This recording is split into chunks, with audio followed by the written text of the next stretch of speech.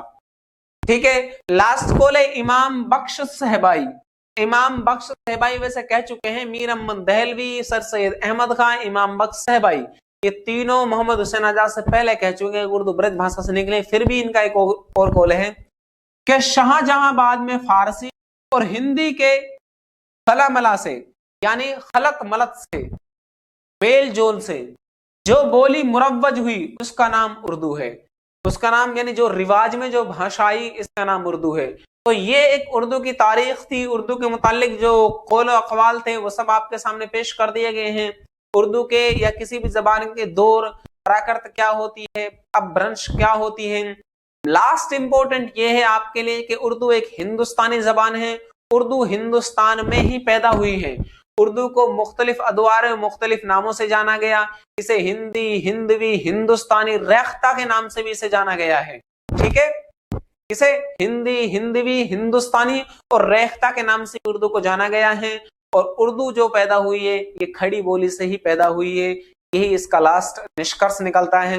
तो ये आपके सामने उर्दू जबान का एक पूरा नक्शा था कि किस तरह हमारे सामने इस जबान का आगाज और इर्तिका हुआ। उम्मीद है आपको ये क्लास अच्छे से समझ में आई होगी, आपको हर एक लाइन अलग अलग हमने क्लियर की है। ठीक है, फिर भी अगर आपको कोई डाउट है, डाउटफुल है, तो आप कमेंट जरूर करें। अस्सलामु अलैकुम व रहमतुल्लाह।